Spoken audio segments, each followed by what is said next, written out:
자, 자, 오늘 내용 이제 스테반의 마지막 이제 순교하는 모습이죠.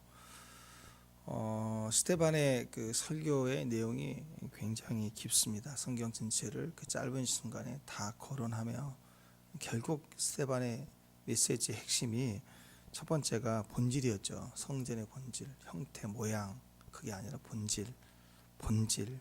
그리고 그 성전의 본질은 예배다, 참 예배. 그리고 율법이라는 그 율법의 아들들이죠. 이분들은, 유대인들은 율법의 아들, 생명을 가진 율법의 아들이라 이렇게 얘기하지만 그것은 선민, 다른 사람, 다른 이방 사람과 구별되는 자랑거리가 되는 의미 아니라 율법 자체가 원래 무겁잖아요. 자랑, 율법을 받은 사람이다, 그게 아니라 율법을 받았으면 그 율법의 본질은 뭐냐면 우리를 사람 만드는 거죠. 하나님의 사람으로 만드는 거예요. 근데 그걸 자랑 삼고 특권의식을 가지고 돼 있고 종교로 가면 안 된다, 그 얘기죠. 결국 온유한 사람이 되는 거. 율법의 그 사람이 모세 아닙니까? 모세의 사람. 유대인들에게서 모세를 빼낼 수가 없죠. 그래서 모세를 거론한 이유는 정작 율법의 시작인 율법인 모세의 모습은 온유했다 이거예요. 온유함이 뭐예요? 온유함. 하나님의 사람들의 특징은 온유함입니다. 진짜 하나님의 사람들은, 참된 그리스도인들은 여전히 말씀의 사람들의 특징은 온유한 자입니다. 온유한 자는 하나님이 자기 백성에게 지어주는 그 십자가를 끝까지 지는 거죠. 율법의 무게가 제일 무거운 거예요.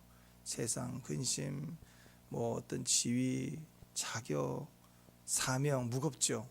근데 그거보다 더 무거운 건 율법의 짐이거든요. 율법을 지어진 거, 율법을 책임져야 되는 거, 하나님 말씀을 주시는 거, 그 무거운 것을 끝까지 질 수 있는, 십자가를 질 수 있는 거, 그게 사명자의 모습이거든요.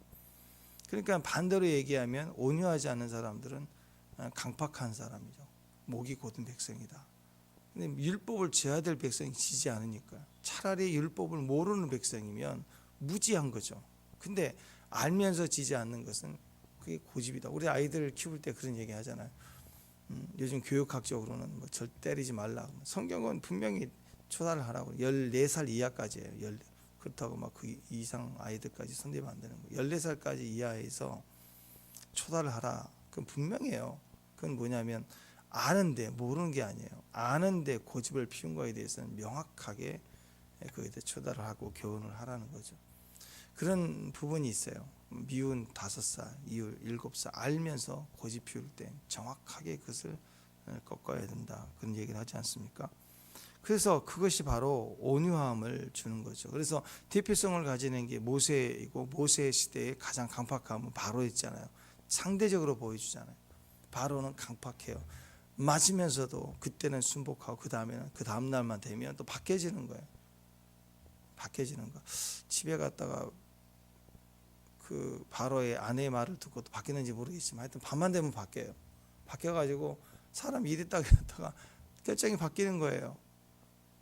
그런 식인 거죠. 안방 정치 뭐 이런 얘기 있지 않습니까?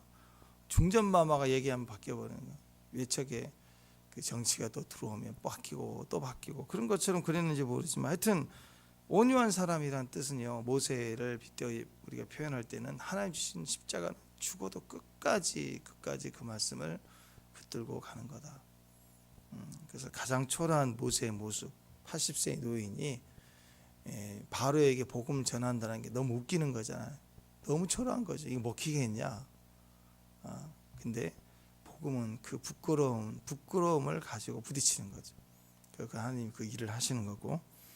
그래서 온유함이라고 하는 것은 끝까지 하나님이 지어주신 십자가를 지고 갈 수 있는 것.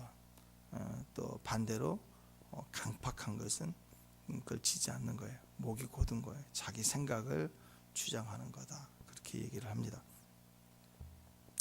자, 이런 그 배경을 얘기를 합니다. 온유한 자가 되는 것, 거룩한 사람이 되는 것, 곧 성령의 사람이 되는 것, 성령이 우리 안에 거하시는 성전으로서 성령이 내 안에 거주하는 성령의 사람이 되는 것. 성령의 사람은 예배의 본질, 성전의 본질을 알고 있고 자체가 예배자이고 만남이 있고 그리고 또 온유한 사람이 되는 것, 끝까지 사명을 위해서 가는 것. 예. 근데 그 모습이 오늘 스데반이 설교를 하는 그 내용인데, 또 이것이 모든 그리스도인의 궁극적인 모습인데, 스데반 자체가 오늘 이 모습으로 죽어요. 마지막까지 한 호흡까지 내비치면서 사명, 끝까지 온유함을 지키는 거예요. 스데반이 위대하죠. 이 삶을 그대로 살아내고, 성도의 그 죽음은 사명의 종결이라고 그랬죠. 사명이 끝나면 이제 집으로 가자예요. 그래서 스데반이 마지막 호흡을 하면서 마지막 하는 이 모습이 결국 예배자로, 온유한 자로, 사명 끝까지 붙드는 자로, 성령의 사람으로 마치는 걸 볼 수가 있습니다. 이것을 이렇게 잘 설명해 주었기 때문에 스데반이 죽었느냐? 아니라는 거예요. 스데반을 죽게 했던 결정적인 계기가 뭐냐 이거예요. 우리 그걸 알아야죠. 축복합니다. 제가 청년 때 있었던 교회에서 집회를 했는데, 그때 나도 목사님 오셨는데 그때 기억을 잊지 못해. 그분이 스데반이 왜 죽었냐, 설교를 잘못해서 죽었다 이거. 설교를 그건 아닌 것 같은데, 그때 잘 모르겠는데 설교를 잘못했대. 죽을 설교를 해서. 그건 맞는 것 같아. 죽을 설교했으니까 죽었겠죠. 근데 그게 이제 제대로 바르게 하지 못해서 그랬다 그러는데, 그런 의도는 아니었던 것 같아요. 지금 제가 보니까 스데반이 죽게 됐던 계기가, 결정적인 계기가 뭐였냐. 오늘 내용을 보시면 막 이를 갈고 막 마음에 찔려서 막 이를 갈았잖아요. 부득부득 하다가 보라 하늘이 열리고 인자가 하늘 우편에 서니까 봤다 그랬더니 막 소리를 지르고 귀를 막 안 들으려고 하고 뛰어들잖아요. 그래서 죽이잖아요. 그러니까 이게 발정나게 아주 막 발악하며 막 듣기를 싫어 죽이려고 달려드는 이런 모습들을 보십시오. 무엇이 이렇게 분노하게 했죠? 결국 그거예요. 예수님이 살아계시다는 거. 지금 눈을 열었다, 하늘이 보였다. 그러면 저 미쳤구나, 저 미쳐갖고 아주 제정신이 아니구나, 뭘 헛것을 봤네, 이렇게 치부할 수 있잖아요. 그 내용이 뭐였냐, 뭘 봤다는 내용이 뭐냐, 하나님 보좌 우편에 계신 예수님 봤다 이거. 봤다. 여러분, 예수님 살아있다라는 그 자체가 무엇을 의미합니까? 예수님은 누가 죽였어요? 자기들이 죽였어요. 죽였는데 살아있대요. 그분이 계시다. 그러니까 지금 그 어떻게든 감추고 싶고 덮고 싶고 아니다고 부인하고 싶은데, 지금 계속 이 사건이 일어나는 게 예수님이 살아났다고 소문이 들고 3천 5천 명까지 40주야를 다 제자들에게, 예루살렘 모든 사람들에게 증거가 되더니 갑자기 오순절 한 10일 동안 조용하더니 명절날 오순절날 폭발이 터지면서 3천 명 돌아오고 5천 명 돌아오고, 이 조그만 도시 안에 이렇게 3천 명 5천 명, 여자들까지 포함한 2만 명 갑자기 구원을 받았다고 생각해보세요. 난리도 그런 난리가 아니죠. 그 이유가 뭐냐? 예수님 살아계시다는 거. 그리고 성전 미문 앞에 앉으면 기적을 일으키고, 오늘 사도들이 집사들을 세우는데 그 집사님들이 다니면서 막 기적처럼 막 병자를 일으키고 이런 일들이 막 갑자기 난리가 나버린 거예요. 근데 그 이유가 뭐냐? 이 소동의 이유가 뭐냐? 엄청난 기적과 같은 일들의 이유가 뭐냐? 예수님이 살아계시다는 이유, 그걸 전하는 거예요. 사두개인들이 발짝 난 거예요. 그들은 하나님은 살아계시지 않다, 그들은 부활은 없다, 천사는 없다, 이렇게 생명을 걸고 예수님을 죽였던 자들인데, 자기들이 전제가 무너질 만큼, 이익이 다 무너지는 만큼의 위기를 경험하게 되는 거죠. 예수님이 살아계신다는 증거는 자기들이 죽였다는 것을 찔리는 거예요. 그 죄를 막 정죄하고 찌르는 것밖에 되지 않겠죠. 제일 두려워하는 것은 예수님이 부활했다는 걸 숨겨야 되는 거예요. 예수님의 부활을 제일 두려워했던 사람들입니다. 근데 그들을 드러냅니다. 그 과정에서도 천사를 보내서 베드로를 데리고 나오는 과정도 천사를 보내고 부활을 증거하고, 사도들의 메시지는 예수님 살아나셨다, 이런 메시지들로 도전해 올 때 너무나도 두려운 거죠. 여러분, 이것은요 마지막 때 마귀가 제일 두려워하는 것 중에 하나예요. 지금부터 마귀가 제일 두려워하는 소리, 듣기 싫은 소리, 귀를 막고 소리를 지르며 발악하고 뒤집어지고 꼬그라지고 엎어지고 자빠지고 코 깨지는 이야기 뭐냐? 예수님 살아계시다는 거예요. 그것 봐, 그건 기가 막힌 기적이에요. 부활! 예수님이 살아계시다. 그건 모든 전쟁을 이겨요. 일단은 말싸움에서 이기는 방법은 대화 안 하는 거죠. 내 얘기만 계속 하는 거예요. 그거 어떻게 해먹겠어요, 그죠? 근데 그 내용이 계속 다른 얘기를 하는 게 아니라 제일 듣기 싫은 소리만 무슨 얘기를 해도 예수 그리스도, 예수 그리스도, 예수 그리스도가 답이다, 답이다. 그러면 대답이 안 되겠죠. 근데 원수들이 제일 듣기 싫은 예수님 살아났다, 예수님 살아계시다, 주님 부활하셨다, 예수님 부활하셨다. 그 얘기를 하면 동문서답 같으면서도 대화도 안 되고 원수가 이기지 못하는데 자기들을 무너뜨리는 힘이 예수님 부활을 증거하는 거거든요. 그러니까 영적 전쟁이다. 그러면 예수님 살아계시다. 어떻게 부활하셨다. 어떻게 니들이 죽였는데 살아나셨다. 예수님 십자가에서 정오에 돌아가시고 그럴 때 보세요. 잡혀서 올라가실 때 벌써 대낮인데도 온통 하늘이 깜깜했다고 그러잖아요. 그러니까 세상의 모든 거지들처럼 이 마귀 귀신이 떼거지로 다 몰려와서 구경하느라고 왔을 거라 뭐 그런 표현을 하는데 아마 귀신들의 세상에서 다 봤겠죠. 그러니까 어떤 귀신도 어떤 전쟁터에든 니들 봤지? 니들이 사망 권세를 사용했잖아. 근데 예수님 살아나셨어. 지금도 살아계셔. 이게 굉장한 영적 무기이자 복음의 선포인 것입니다.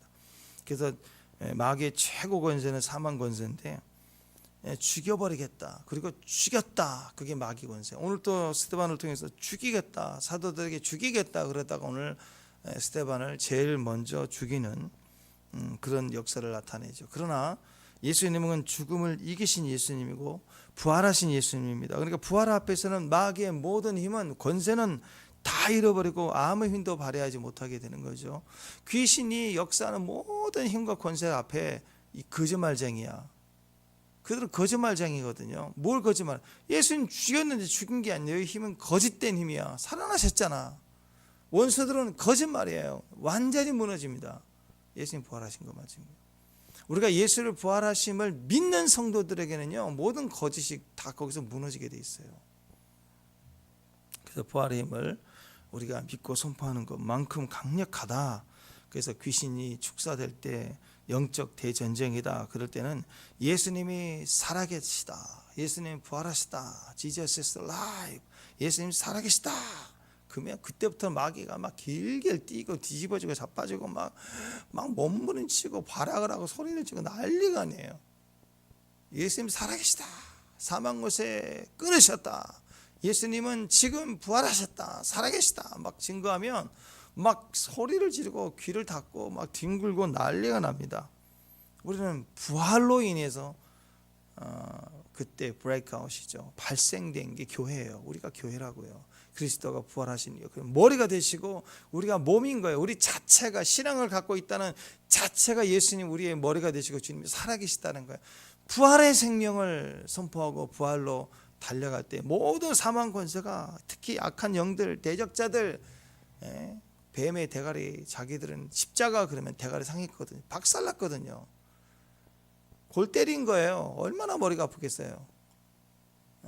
그러니까 뇌가 없는 거죠. 깨졌으니까, 박살이 났으니까 발로 밟았잖아요.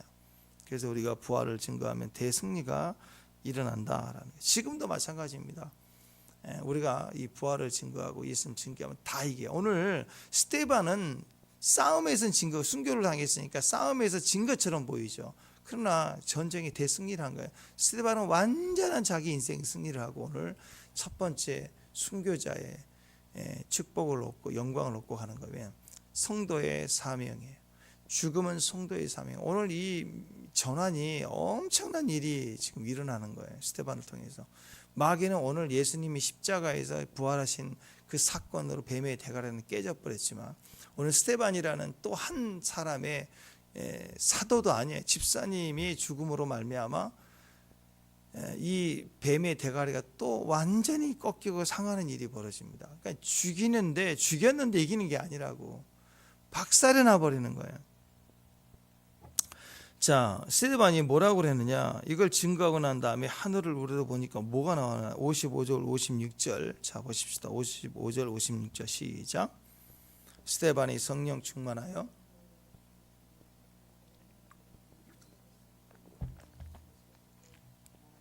하늘이 열리고 인자가 하나님 우편에 서신 것을 보노라 한데, 인자가 하나님 우편에 섰다.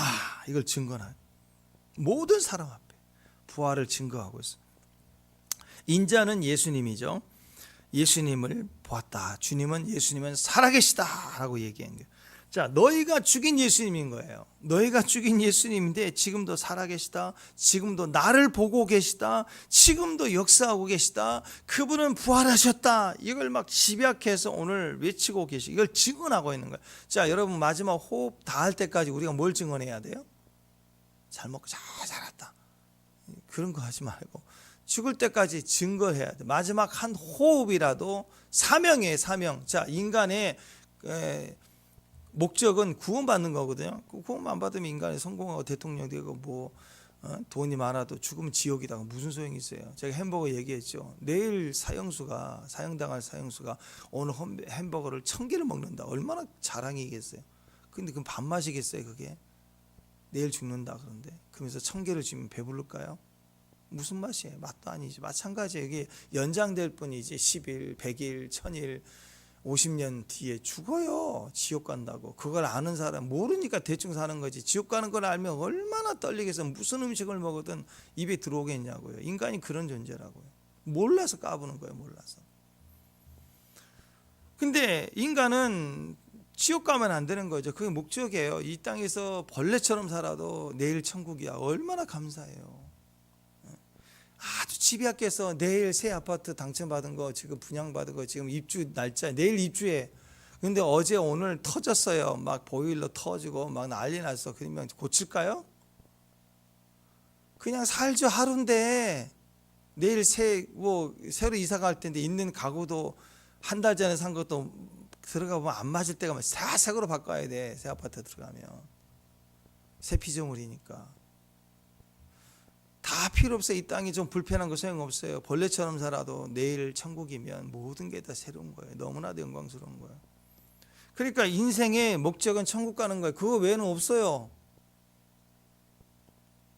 축복합니다. 자, 그런데 사명을 우리 구원을 받은 사람들이에요. 그럼 뭐가 목적일까? 이제 한 호흡이라도 죽을 때까지라도 마지막 호흡 남길 때까지 사명이에요. 사명. 그러니까 첫 번째 뭐 해야 돼요? 복음 증거예요. 복음 증거. 건강해서 힘이 나면 달려나가서 전해야 되고, 내 가정, 내 친구, 생각나는 사람들 복음 증거해야 되고, 건강하면 힘 주시면 물질 주시면 갖고 뛰어다니면서 나가면서 복음 증거하고, 쉰들러 리스트처럼요. 내가 돈이 조금 더 있었으면 한 영혼이라도 더 값주고 샀을 텐데, 그러잖아요. 그만큼 돈을 주신 목적은 복음 전하는 거라고. 영혼 사는 거예요. 영혼. 그게 분명하면 더 주신다고. 하나님 더 주신다고. 진짜 이제는 내가 노력해서 버는 거 말고 주님이 전혀 생각지도 못했는데 주시는 물질 받을 때가 된 거예요. 마지막 때는 그럴 때예요. 마지막 때 적그리스도 나타나서 매매 못하게 한다고요? 아이고 걱정난. 은행에 성도들이 돈을 막 쌓아놔도 이제 그 표를 못 받으면 못 쓴대요. 내 것인데도. 그럼 위기인가요? 아니에요. 그게 왜 위기예요? 지금부터는 세상이 막으면 내 것도 못 쓰게 하고 내 것도 뺏을 만큼 세상이 이미 강력해진다. 무슨 소리예요? 지금부터는 내가 너를 먹일 거야. 내가 너를 쓰게 할 거야. 내가 너를 채울 거야. 그 시대가 열리는 거예요. 성도들에게는. 절대 두려울 일 아니라고요. 하나님만 바라보는 신앙이라고. 그러니까 이 마지막 때가 되면 예수님이 살아계시다. 그것은 듣기 싫은 자들에게서 귀신 들린 자들, 이 악한 영들을 막 뒤집어지는 일이죠. 어떻게든 못하게 하려고 해요. 어떻게든 죽이려고 해요. 그래서 마지막에 모든 하늘의 권세가 터질 때쯤 되면요, 이 보세요. 사도행전 전체의 배경을 보면 사도들로, 집사님들로 막 대폭발이 막 마치 뭐 이렇게 불타고 있는데 휘발유를 거기다 끼얹는 것 같은 거예요. 막 일어나니까는 그때 일어나서 때우려고 막으려고 지금 스데반 죽인 거거든요. 그럼 그 다음에 어떻게 돼요? 지금 다음 오늘 등장 빌립 등장하죠. 또 이제 내일 보세요. 빌립으로 난리가 나버려요. 사마리아까지 막 광야까지 이디오피아까지 막 부흥이 확산돼 버리는 거예요. 불이 못 막아요. 못 막아요. 그러니까 마지막 때 적그리스도가 출현하고 세상이 권세를 가진 것처럼 보이지만 그들은 이미 불폭발해요. 부흥이 폭발해서 막을 수가 없는 상황이 오니까 막 힘을 가지고 설치되는 거고, 그러나 그걸 막을 길이 없는 거예요. 이미 주님은 우리 가운데 살아계시기 때문에. 그래서 이 위기라는 것은, 성도의 삶의 위기는 마지막 호흡까지 우리는 사명 감당하고 가는 거예요. 그 다음 주자가 이어받아요. 빌립 지사가 이어받아서 난리가 나버립니다. 지금 또. 그러니까 그들은 듣기 싫어하고 막으려고 해요. 그래서 오늘 이 모습처럼 마지막 때 이제 주의 종들이 막 불길처럼 막 일어나기 시작하니까 그걸 막 막으려고 난리예요. 막 막으려고 해요. 막으려고. 죽이려고 들어요. 지금. 요 모습이에요. 방방 뛰는 거예요. 방방 뛰는 모습. 57절 한번 보세요. 57절. 자, 시작. 그들의 큰 소리를 지르며 귀를 막고 일제히 그들에게 달려들어. 지금 대적자들은 다른 메시지는 다 참지만 하나를 못 참는 게 뭐예요? 주님이 살아계시다는 건 못 참는 거예요. 절대로 못 참아요. 대적자들은. 적그리스도라면. 자, 만약에 우리가 적그리스도라면 우리가 무슨 소리 하는 사람은 막아야 돼요? 복 받으시다. 그런 건 봐줘야 돼. 괜찮아요. 그런 거. 우리끼리 지구촌 교회, 예수촌 교회 우리끼리 화목하게 사랑합시다. 착한 일 굳이 합시다. 마귀는 별로 긴장 안 해요. 뭘 제일 긴장해? 예수님 살아계시다. 그것만큼은 막으려고 드는 거예요. 막으려고 드는 거예요. 자, 유대인들처럼 성전이 뭔지, 율법이 뭔지, 그거 중요하죠. 율법 정신 중요해요. 우리도 율법 정신 제가 수도 없이 얘기하죠. 너무너무 중요한 거예요. 그러나 기독교의 근본 진리는 율법 정신 아는 게 아니라 그 다음이 중요하다니까. 율법을 성경 달달달 암송하는 거 좋아요. 그런데 그보다 거기 머물러 있으면 안 돼. 그 다음이 뭐예요? 그 다음 콘텐츠가 뭐예요? 예수님 부활하셨다. 말씀대로 부활의 삶을 살아야 된다. 실제로 예수가 우리 가운데 살아있는 삶을 살아라.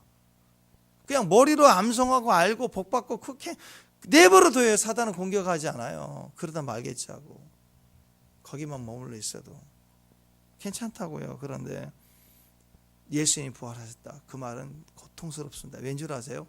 예수님이 부활하셨다는 말은 이꼴 우리도 부활한다는 말을 가지고 있는 거예요.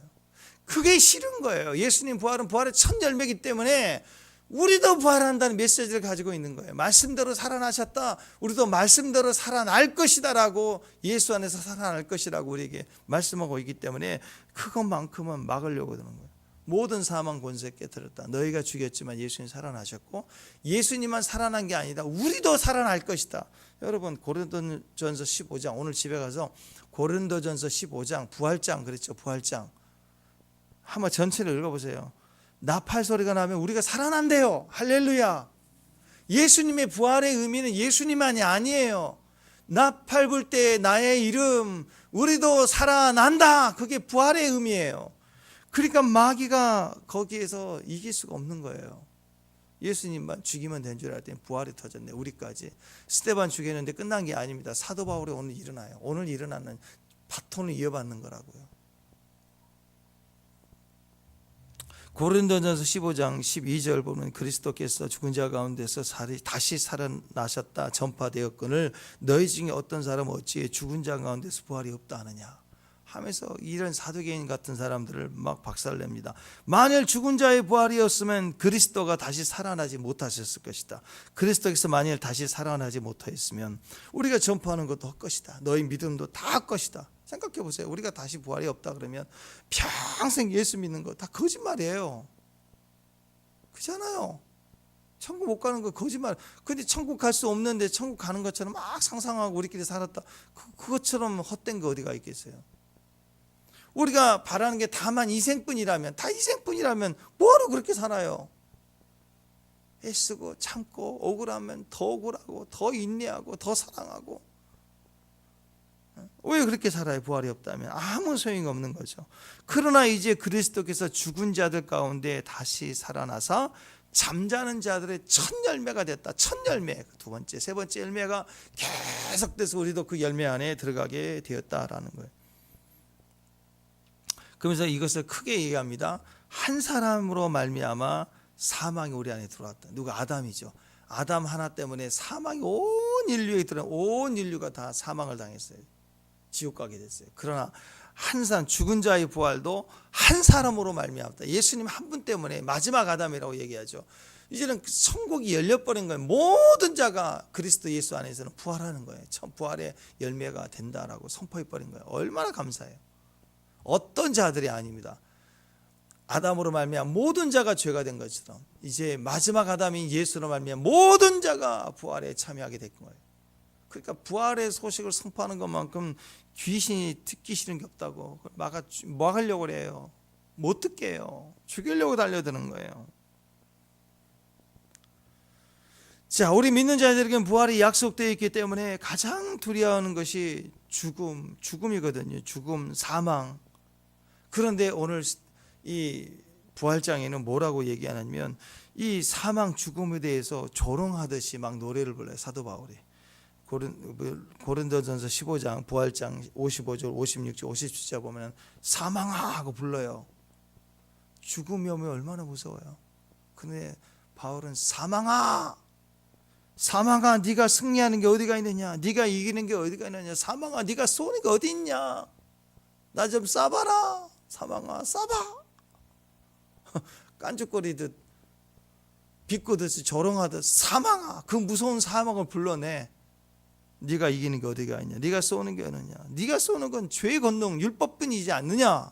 그러나 그리스도로 말미암아 우리에게 승리를 주신, 어떤 승리? 사망을 이기는 승리를 주신 하나님께 감사하노니 우리 안에 있다. 이거 우리 안에 이길 수 있다라고요. 이날 데리다는 목사님이 그 간증을 들었어요. 비행기를 타고 미국에서 이렇게 다른 주로 이렇게 복음을 증거하러, 말씀 증거하러 가시는데 비행기 안에 어떤 분이 계속 기도를 하는 거예요. 엄청 막 무슨 노트가, 지금 이제 스마트폰 시대죠. 그때는 수첩인데 수첩을 깨서 막 기도를 하고 엄청 기도를 하는 거예요. 그래서 목사님이니까 저분 어떻게 저렇게 비행기 내내 기도를 하는가. 그래가지고 잠깐 가서 난 목사인데 뭘 그렇게 열심히 기도하시냐고. 그랬더니 그분이 나는 사탄교를 믿는 그 목사 같은 사람이에요. 사탄에 있는 무슨 보살님 같은 그런 사람. 근데 자기 기도 수첩을 보여주는데요. 미국 그 지역의 각 주마다 제일 영적으로 두렵고 경계해야 될 교회 이름, 담임 목사 이름, 그 정보들이 다 있는 거예요. 그래서 비행기 타고 자기는 여행 갈 때마다 그 지역 공중에서 그 지역의 교회가 무너지더라고. 거기에 담임 목사 무너지라고 기도하고 있다는 거예요. 정보가 다 있어가지고. 기가 막히죠. 그렇게 기도한다고. 사탄의 새 교회를 위해서 무너지라고. 그때 이 목사님 그랬어요. 이사야 61장에 보면은 하나님이신 우리에게 임하셨잖아요. 그죠? 그때 슬픔 대신 희락을, 그죠? 근신 대신 찬송을, 그죠? 제 대신 화관을. 그 믿음이 오니까 나부터 좀 저주를 해달라고. 나부터. 왜? 슬픔을 저주하면 막 나는 희락이 나올 거라. 하나님 그걸 대신해서 희락을 주신다. 왜? 그 안에 그리스도만 있으면. 사망이면 부활이고, 사망 피해 다니면, 사망을 당하면 부활 없어요. 사망을 당해야 돼요. 사망을 당해야 뒤집어서 부활이고, 슬픔을 당해야 기쁨이 나와요. 진짜 기쁨이 나와요. 제 대신 화관이에요. 근심이 옵니까? 근심을 당해야 막 찬송이 나온다니까. 성도들은 대신해서 가난, 망함이 와야 부욕케 하심을 경험한다고요. 병을 얻어야 극적인 치유의 기적을 하나님 경험하는 거 아니에요? 그러니까 세상은 이해 못하고, 특히 이 마귀를 믿는 사람들은 이해 못하지. 이 저주하면 너 걸린다, 죽는다, 구설하면 너 망한다, 나는 많이 봤다, 내가 저주하면 너는 주술적인 저주를 하면 망한다, 별짓을 다 해도 괜찮다, 예수님이 이걸 다 모아다가 죽으셨는데 그리스도 안에 있으면 나는 새롭다, 나는 인스테이드 오브야, 나는 바뀌는 거야. 바뀌어. 저주할수록 바뀌어. 나는 저주할수록 나는 더 복을 받는 거야. 그 목사님 막 당대하게 그걸 얘기를 하라고. 막 저주하라고. 예. 믿는 자의 그 믿음은 이렇게 또 당대 죽음 사망 앞에 불러 네가 쏘는 게 어딨냐, 쏴봐. 쏠 수 있으면 쏴봐. 오히려 그것이 우리에게 복으로 돌려주신다. 이 믿음 우리 안에 크다라고 하는 거죠. 율법의 정죄와 사망의 힘에 꼼짝도 못해서 우리는 율법의 정죄를 받으니까 그냥 네가 의롭냐 이 한마디면 우리는 지옥 가요. 지금까지 네가 살아오면서 걸어왔던 모든 일들을 스크린처럼 쫙 보여주면서 주면 한마디도 못하고 변명도 못하고 핑계도 못하고 그대로 꼼짝 못해서 지옥 가는 게 인간이라고. 그때 우리는 나는 죄를 지었고 아직도 죄의 문제에 힘들고 나는 아직도 고통스럽고 이것을 우리가 해야 될 싸움이 아니에요. 우리는 in Christ, 그리스도 안에 있는 나예요. 그래서 주님이 부활하셨다. 마귀가 너 어제도 화냈지, 너 어제도 저지했지, 너 어제도 막 싫다고 그랬지, 뭐 그러면 할 말이 없어요. 팩트인데. 그런 일들을 말할 때 그때 우리는 무슨 얘기를 해야 돼요? 마귀가 그 얘기할 때 우리 청문회 보면서 또 국회 토론할 때 우리 많이 배웠잖아요. 엉뚱한 소리 계속 하는 거 보세요. 우리는 엉뚱한 소리가 아니라 마귀가 무슨 말을 하더라도 Jesus is alive, 예수님 살아계시다, 그것만 죽도록 하면 돼요. 그게 구원이라니까. 예수님 내 죄를 사하셨고 그분이 부활하셨다. 사망아 네가 쏘는 게 어딨냐. 계속 그 얘기를 하면 우리는 대승리를 하게 되는 거예요. 예수님 우리를 믿음으로 말미암아 우리도 부활을 하게 된다. 예수님 부활하셨다. 나도 부활할 거야. 네가 나의 사망, 나의 저주를 선포하고 나를 정죄할지라도 나는 그리스도 안에서 부활했다. 약속대로 부활할 것이다 하고 선포하는 거예요. 초대교회 성도들의 신앙의 핵심이 뭐이느냐, 이렇게 성령 충만했던 사람들의 메시지 핵심이 뭐이냐, 예수님이 부활하셨다는 거예요. 다시요. 첫 번째, 예수님이 부활하셨다. 두 번째, 우리도 부활한다. 세 번째, 사망 권세 두렵지 않다. 그러니까 막 질병, 아픈 거, 귀신 아무것도 아닌 거야. 나가! 그러면 나가버리는 거지. 병 나가! 병이 아이고 나 있으면 안 된가 보다. 병이 막 나가는 거예요. 축복합니다. 은사 받아서 나가는 게 아니라고. 다시요. 예수님이 살아계시다. 그 다음에 우리도 부활한다. 예수님 부활하셨으니까 우리도 부활한다. 부활했으니까 내게 있는 것은 내게 주노니. 그래서 내 안에 부활이 있는 걸 믿는 거예요. 베드로가. 그래서 나가, 일어나 걸어라. 그러면 사망 권세도 나가는데 병이 안 나가겠어요? 그래서 명령을 하는 거예요. 이 세 가지가 순서라는 거죠. 두렵지 않는 삶, 미래가 열리는 삶, 두렵지 않는 미래가 열리는 걸 계속적으로 부활을 얘기할 때 열린다라는 거예요. 여러분 우린 다 죽어요. 돈 많아도 죽죠. 그죠? 잘생겨도 죽어요. 너무 잘생겼다고 까불지 마세요. 잘생겨도 죽어요. 친구 많아도 죽어요. 자식 많아도 죽어요. 아파도 죽고 좋아도. 우리는 얼마나 죽기 좋은 사람들이에요. 배고파 죽다, 너 즐겁다, 웃겨 죽겠다. 웃겨도 죽는데 웃겨 죽겠다. 아니요, 어제 얼마나 맛있었어요. 맛있어도 죽겠다. 맨날 죽는데 인간이 그래요. 친구 많아도 죽고요, 맛있어도 죽고, 웃겨 죽겠고. 우리는 다 죽는 거예요. 인기 연예인 돼도 죽어요. 다. 죽음 앞에서는 누구도 억울하지 않아요. 다 죽어요. 공평해요. 개인적으로 서운할 수 있겠지만 여러분 생각해 보세요. 개인적으로 속상할 수 있지만 현재 자기 나이가 많으면 빨리 죽는다고요? 아니에요. 우리는 언제 죽어도 이상하지 않는 사람들이에요. 죽는데 무슨 순서가 있어요? 정확하게 아셔야 됩니다. 그냥 스스로 혼자 리그예요. 나는 좀 젊으니까 늦게 죽겠지. 그 얘기 뒤집어서 얘기해 보세요. 나이 든 사람에게 늙으셨으니 먼저 죽겠네요. 그것처럼 화가 날 때도 있어요. 그죠? 그걸 함부로 말하는 게 아니라고. 순서가 아니에요. 순서가. 지금 당장 죽어도 할 말이 없는 거, 이상하지 않는 게 저와 여러분이라고. 그게 우리 인생이에요. 우리가 언제 갈지를 다 몰라요. 당장 갈 수도 있는 거예요. 누구도 예외 없이 모든 사람에게 동일하게 정해져 있는 게 뭐냐? 한 번 죽는 것은 사람에게 정해진 거예요. 누구도 예외 없어요. 이제 한 번 죽는 것은 사람에게 정해진 거예요. 누구도 예외 없이. 그 다음에 더 문제가 돼요. 그 다음에 심판이 있대요. 와, 히브리서 9장 27절, 한 번 죽는 것은 사람에게 정해진 것이고 그 후에는 심판이 있대요. 심판이 있대요. 그 후에는 심판이 있다는 말은 사람은 반드시 한 번 죽는 것이 정해져 있는 것이고 그 끝은 죽음으로 끝나는 게 아니에요. 죽음은 끝이지 아니라니까요. 나 이 똑똑이들에게 얘기하고, 여러분 똑똑한 사람들이 자살하거든요. 내가 안고 가. 뭘 안고 가요?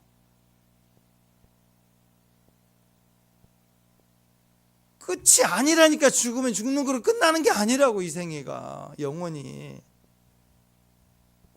반드시 죽음은 있다. 그러나 그 이후에 또 심판이 있다는 걸 알아야 돼요. 그래서 오늘이 지금 죽기 전에 지금이 기회예요. 기회. 그 심판을 대비할 수 있는 기회. 그 자살하고 끝내는 문제가 절대 아니라고요. 믿는 자는 생명의 부활로 나오지만 악인은 심판의 부활로 나온다. 누구도 예 없이 다 부활해요. 다 부활해요. 요한복음 5장 29절을 보면 선한 일을 행하는 자는 생명의 부활로, 악한 일을 행하는 자는 심판의 부활로 나온다. 악이라고 하는 것은 착한 일하고 선한 일을 하는 걸 말하는 게 아니라 성경에서의 선은 하나님 믿는 거예요. 말씀의 사람이 되는 거예요. 예수를 믿는 걸 선이라고 그러고, 악인은 행동도 악하고 그걸 떠나서 그게 아니라 예수님을 불신하고 믿지 않는 거예요. 그러니까 시편 같은 데서 계속 악인의 뭐 일을 꺾으시고 의인은 뭐 형통하고 복을 주시고, 이거 다 행동을 말하는 게 아니라 하나님을 믿는 백성, 하나님 없다고 하는 자는 악인, 그런 개념으로 성경은 계속 얘기하고 있습니다. 왜냐하면 사람의 행동으로 선하다 악하다고 얘기하는 건 다 거기서 거기에요. 별 차이 안 나요. 하나님 없으면 악인이, 하나님 있으면 의인이다, 이렇게 얘기를 합니다. 하나님 믿지 않고 예수 믿지 않는 사람들은 죽음으로 끝난 게 아니에요. 그 이후에는 심판의 부활이 있다고요. 죽으면 끝이 아니에요. 다 지옥 가는 부활이 있다고요. 죽으면 끝이 아니에요. 지옥 가요, 부활해서. 오늘 스테반이 큰 소리치며 외치는 게 뭐예요? 예수님이 부활하셨다, 살아계시다, 우리도 부활이 있다, 죽음이 끝이 아니다, 우리는 심판의 부활로 가면 안 된다. 그랬더니 마귀가 비명을 지르며 일제히 달려들고 큰 소리치고 귀를 막고 돌로 치기 시작해요. 마귀는 항상, 가인도 그랬죠, 분노해요. 마귀는 맨날 분노해요. 청문회하며 국회하면서 막 씩씩 웃고 편하게 얘기하지 않고 막 분노하고 막 소리 지르고 막 하는, 그게 다 결국 다 인간의 의죠. 인간의 의. 똑똑이들이 하는 거예요. 교만한 사람이 분노합니다. 자기중심적인 사람이 제일 먼저 분노해요. 분노한 사람은 자기 뜻대로 안 되니까 폭력적이에요. 그냥 다 죽이겠다는 거예요. 가인이 그랬죠. 사울왕이 그랬죠. 나중에 제사장들 막 다 죽여요. 그래서 하나님 성 듣고 싶은 마음이 있는데 제사장 다 죽였으니 얘기해 줄 사람이 없으니까 나중에 무당 여자 찾아가죠. 그런 거예요. 화나면 다 죽이는 거예요. 다윗도 맨날 죽이려고 달려요.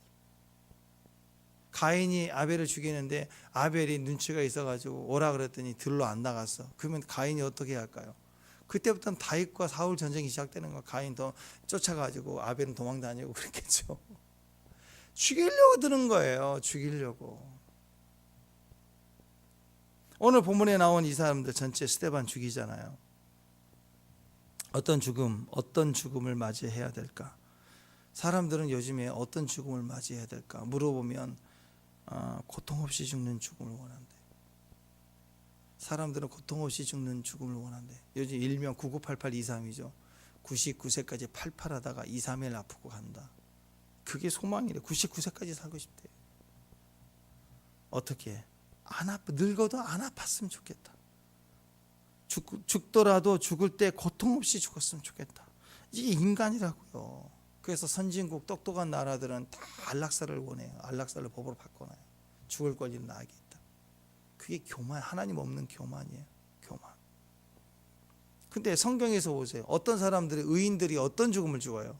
예수님부터 시작해서 이사야는 뭐 톱으로 켜 죽이고, 뭐 어떤 사람 무덤에 막 들짐승이 밥이 되고, 지금도 선교 현장에 지금도 순교자들이 많아요. 다 어떻게 죽어요? 고통 없이 죽던가요? 고통 없이 죽어요. 지금도. 제일 무서운 죽음이 뭔지 아세요? 예수님 영접하지 않고 죽는 죽음이에요. 그 앞에 있는 것만 생각하니까 이게 다인 줄 알고 생각하니까 진통제 나서 죽었습니다. 그런 이상한 소리를 하는 거죠. 그 모르는 거, 그 다음에 있을 그 형벌, 죽는 과정에서 고통이 무서워서 막 난리를 치는데 죽음 이후에 영원한 지옥 형벌이 있다. 그 고통 어떻게 감당할 거예요? 제일 무섭고 두려운 죽음은 예수님 영접하지 않고 죽는 죽음입니다. 오늘 스데반을 보십시오. 예수님 영접하는 죽음을 하잖아요. 보통 임종 직전에 예수님을 보는 사람들이 가끔씩 있어요. 어떤 분은 천사를 보기도 합니다. 어떤 분은 사고 직전에 의식 왔다 갔다 하는데도 어떤 분이 그랬어요. 병원에 갔더니 위험하대요. 막 응급실에서 중환자실 들어가려고 하는데 막 갔더니 막 의식 왔다 갔다 해요. 막 그리고 막 묶어놨어요. 막 의식적으로 막 튀어나오니까. 근데 막 뭐가 시커멓게 막 왔다 갔다 하는데 막 나를 데려왔다고 막 살려달라고 막 소리를 지르는 거예요. 시커먼 게 어때? 의식 없는데. 그러니까 옆에서 한 2시간 기도했어요. 2시간 막 방언을 하고.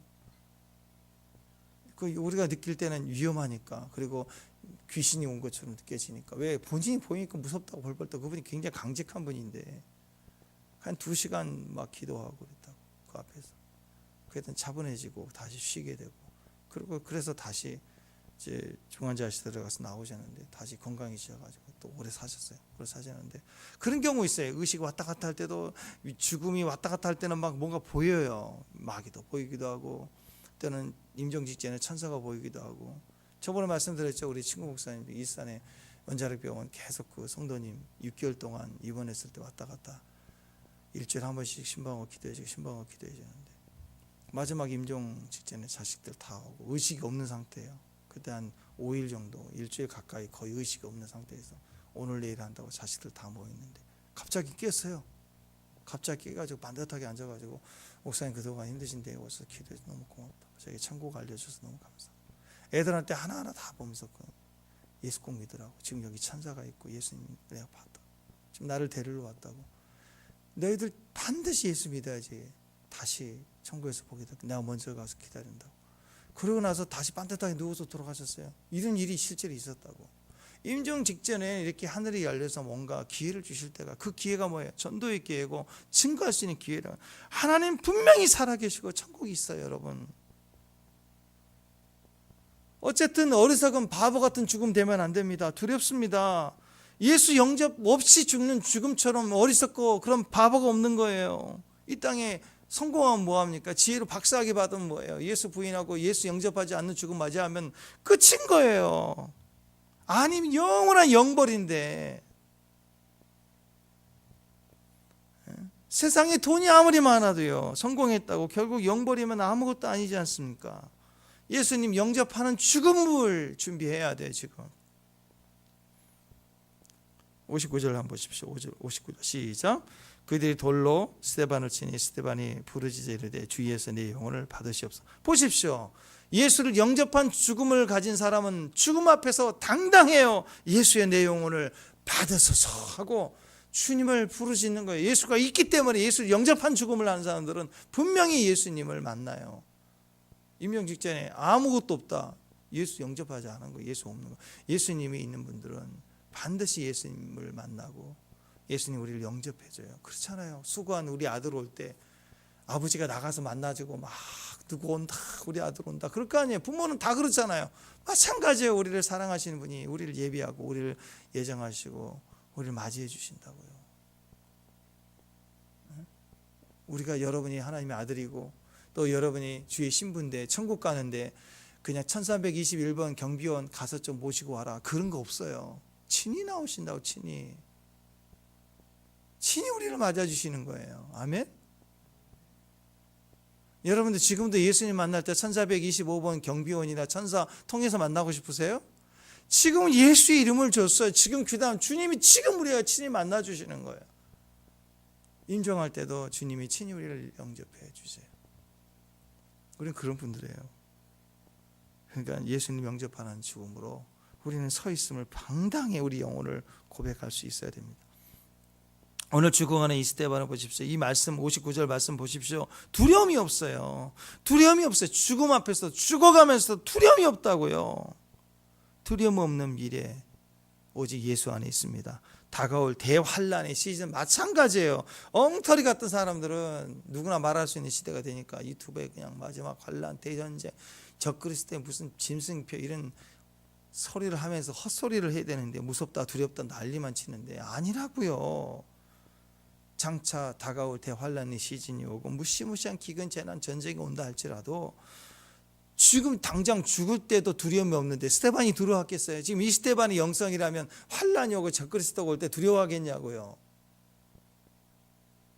영광을 보노라, 주님을 보노라, 이 믿음이 됐는데 지금 세상에 죽일 때 돌 던지는 그거 얼마나 머리 아프겠어요. 지금 던지는데 근데 그게 하나도 느끼지 않아. 아야도 안 해.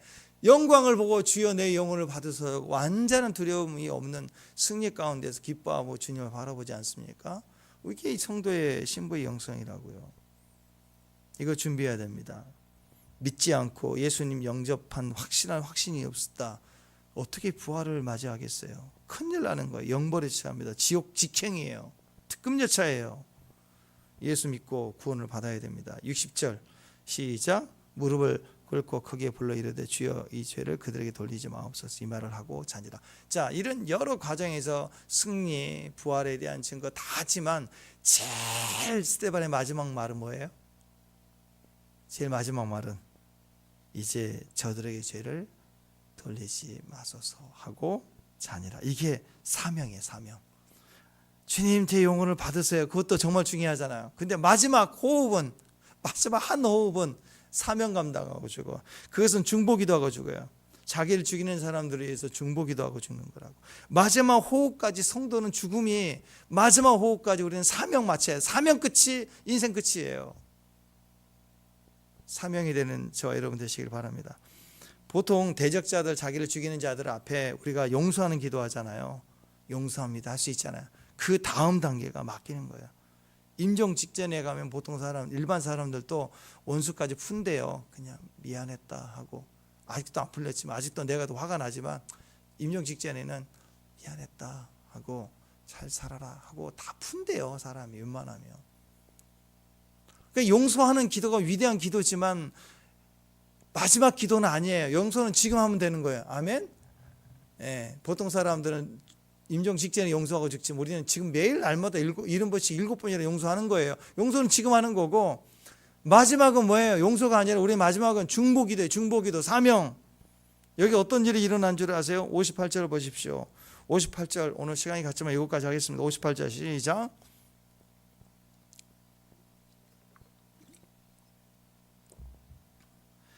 자, 누가 등장합니까? 사울이 등장합니다. 이 돌로 칠 때 제일 먼저 누가 치느냐? 자, 율법의 하나님을 블라스포미했다. 하나님을 신성 모독했다. 돌로 쳐 죽이자 할 때 누가 제일 먼저 돌을 집어 던지냐면 증인이에요. 증인이 제일 먼저 나서서 외치고 던지면 나머지 사람들이 돌을 던지는 거예요. 그러니까 이 증인들이 사실 거짓 증인이 매수된 거짓 증인이 지금 들어섰잖아요. 그죠? 저기 서기관들이 처음에 거짓 증인들을 세워서 스데반을 붙잡아 갔잖아요. 이 거짓 증언자들이 돌로 쳐 죽이려고 지금 돌을 들었는데 여기서 그들이 옷을 벗어다가 사울이라는 청년 앞에 발 앞에 옷을 두었다는 거예요. 이 옷은 이제 이 히마티온이라는 단어 자체가 속옷도 의미하고 겉옷도 의미하지만 옷을 그냥 얘기하는 옷이에요. 근데 이 옷은요 보통 발가벗고 우통 벗고 던지진 않죠. 겉옷을 의미해요. 겉옷. 그냥 돌을 집어 던지고 선동해서 외쳐야 되는데 이거 걸작스러우니까 옷을 벗어서 아무데나 던져놓은 게 아니라 그중에다 누구에게나 내 옷을 맡기는 게 아니라 자기 친구 사울이 거기 있었던 거예요. 사울이 바울이죠. 나중에 이 사울이 오늘부터 이제 이 스데반 죽음 이후로 사울의 교회를 핍박하는 자 아닙니까? 그런데 이미 그 핵심의 리더가 누가 있느냐? 지도자가 사울이었다는 거예요. 그 친구들이 거짓 증언을 나섰고 돌을 집어 던져 스데반을 죽이려고 할 때 옷을 벗어다가 사울 앞에다 딱 놔두고 나서 선동해서 죽인 거예요. 그런데 스데반의 마지막 죽음에 기도가 뭐였느냐? 주여 저들에게 죄를 돌리지 마소서 할 때 누구를 보고 있을 것 같아요? 네, 저는 성경 안 나와 있지만 사울을 보고 있을 것 같아요. 왜냐하면 주동자가 누군지 거짓 증언이 누군지를. 죽으면서 주여 저 거짓 많은 무리들보다도 나에게 계속 모함했던 거짓 증인 두세 사람 그리고 옷을 갖다 놔서 핵심 리더 대장이 사울이구나. 그들을 보면서 주여 저들의 죄를 용서해 달라고 하면서 저들에게 죄를 돌리지 말라고 얘기했을 때 그 눈동자, 비둘기 같은 눈동자, 눈을 열어서 하늘을 보고 천국을 보고 하나님 영광을 보고 그 충만한 비둘기 같은 눈동자를 가진 스데반이 마지막 죄를 돌리지 말라고 쳐다보는 눈과 눈이 마주치는 사람이 누구였을까? 저는 사울이었다고 생각합니다. 그때 사명 전이가 일어나요. 용수 속에 십자가를 바라보면 우리가 사명 전이가 일어나죠. 지금도 십자가 나를 위해 죽으신 십자가 2000년이 훨씬 지난 지금도 십자가의 사랑을 바라보고 십자가를 비둘기 눈으로 쳐다본 사람들은 나를 위해서 죽으신 예수님 사랑과 눈과 눈이 마주쳐지면 비둘기 같은 눈, 아가서의 눈과 눈이 마주쳐지죠. 얼굴과 뺨이 마주쳐 보잖아요. 그때 영적 전이가 변화가 일어나기 시작하는 거예요. 재밌습니다. 자, 스데반이 죽을 때 분명히 사울이 그 자리에 있다는 게 팩트인데, 여러분 이 사도행전은 누가 지었어요? 재밌습니다. 잘 들었어요. 사도행전은 누가 지었어요? 누가가 지었어요. 누가 지었어요? 누가가 지었어요. 의사 누가복음 지었던 누가가 사도행전도 지었어요. 사도행전 누가 지었느냐? 누가가 지었어요. 시험문 중에 제일 쉬운 시험 문제. 사도행전은 누가 지었느냐? 누가 지었느냐? 누가 문제의 답이 있어. 근데 사도 바울이 나중에 죽을 때까지 동행했던 사람이 누가예요. 누가복음을 전할 때 누가가 이 당시에 이걸 보고 현장에서 사울이 있었구나 쓴 게 아니고 사도 바울이 수도 없이 갇히면서 자기 얘기를 할 때 자기가 잊지 못했던 이야기를 또 얘기하고 또 얘기하는 게, 그때 스데반 죽이는 자리에 내가 있었고 그 옷을 나에게 친구들을 갖다 줬고 나는 눈 맞았을 때 그는 나를 용서하고 나에게 죄를 돌리지 말라고 기도할 때 그 눈동자의 그 찍힘이 사도 바울 가슴에 계속 죽을 때까지 그게 남아있는 거예요. 사명이 전이 되는 거예요. 하나님 사울을 세우기 위해서, 바울을 세우기 위해서 오늘 스데반의 첫 번째 아름답게 짧지만 단단하게 예수님처럼 사명을 감당하고 바톤 넘겨주고 사울이 등장하기 시작하는 거예요. 사울의 평생의 가슴이 박혀 있었던 그 눈동자를 잊지 못하는 거예요. 여러분 일꾼이 세워져야 되죠. 우리는 죽을 때까지도 이 다음을 연결해 줘야 돼요. 여러분이 아름답게 신앙을 살고 여러분 마지막 호흡할 때 여러분 자녀들에게, 여러분 친구 가장 가까운 사람들에게 사명 전이해 주고 가야 돼요. 사랑으로, 축복으로. 이 원수까지라도 축복으로 사명 전이가 되면 사랑하고 제자 삼고 함께 했던 공동체 안에 얼마나 강력한 전이가 일어나겠습니까? 스데반이 죽어가는 모습들, 사도행전의 저자가 누가인데 정확하게 사도 바울을 통해서 또 듣고 또 들었던 가슴에 맺힌 그 포인트를 여기에 정확하게 기록하고 있지 않습니까? 사도 바울은 평생 사역하면서도 누가에게 계속해서 이 얘기를 했던 것이고, 자기 가슴에 남아있던 스데반의 그 눈동자, 비둘기 같은 그 눈동자를 잊지 못하는 거예요. 그게 그 마음에 그냥 은혜로 들어와 버린 거예요. 그게 은혜로 들어오는 그 은혜, 예수님의 은혜가 들어와 버리니까 사도 바울이 이제 등장하기 시작하고, 아직도 뭘 모르고 막 발짝발짝 뛰어다니다가 예수님 만난 거잖아요. 그죠? 네, 그래요. 옆에서 혹시 여러분을 죽이겠다고 발짝발짝 뛰는 사람들 있습니까? 용서하고 축복하고 은혜로운 눈으로 축복해 주면 전혀가 된다고. 나와 똑같은 사람 된다. 같이 가는 친구가 된다. 평생 잊지 못할 눈동자가 된다. 스데반이 죽었지만 스데반의 신학, 이 스데반이 오늘 얘기했던 7장의 설교 내용이 사도 바울의 모든 성경 이후에 성경 신약을 썼잖아. 이 모든 신학을 다 분석해 보면 여기 다 나와 있어요. 이것만 집중 연구한 논문이 있었어요. 사도 바울의 그 메시지를 이렇게 각을 떠가지고 구별해 보니까 스데반 설교에서 그대로 나오는 거예요. 스데반이 마지막 설교와 마지막 눈동자로 그냥 그대로 그냥 씨앗과 같이 씨앗을 심어놨더니 그 속에 빌딩도 있죠. 그죠? 거기에 양식도 있죠. 씨앗 하나에 다 들어있잖아요. 집도 있고 자동차도 있고, 그죠? 오늘 그 짧은 시간에 사도 바울이 다 받은 거예요. 그리고 사도 바울의 신학을 통해서 교회를 세워나가는 일에 그 메시지가 여기서 다 들어온 거예요. 다 꽃을 피워서 열매 맺어서 나온 거예요. 여러분, 스데반의 죽음은 굉장히 원수 입장에서 위험했고 하나님 앞에서는 대승리가 되고 우리에게 주신 메시지의 능력이 큰 겁니다. 오늘 이 나는 날마다 죽노라 할 때 사도 바울이 그렇지 부활장에서 난 날마다 죽노라, 누구 생각이 있겠어요? 스데반이 죽는 모습을 보면서 나도 저렇게, 나는 날마다 스데반처럼 스데반이 죽었듯이 나도 죽는다. 그래서 그 사랑이 있고 죽어주는 게 있고 흘려보냄이 있고 똑같이 그 한 장면이 평생의 사도 바울의 사명이 된 모습이 된 거예요. 여러분의 모습으로 우리 자녀들, 우리 주변의 사람들에게 그 신앙의 모습이 되고 전이 되고 축복이 되는 우리 그런 눈동자 되시길 바랍니다. 아멘. 승리가 되시기를 바랍니다. 우리 죽음까지라도 사명전이 되는 축복의 사람이 될 줄로 믿습니다. 기도하겠습니다. 하나님 감사합니다. 끝까지 예수 눈동자, 비둘기 같은 주님의 시선으로 사는 귀한 종들 되게 하옵소서. 우리 마지막 호흡까지 주의 사명으로 중보로 서게 하옵소서. 예수님 이름으로 기도합니다.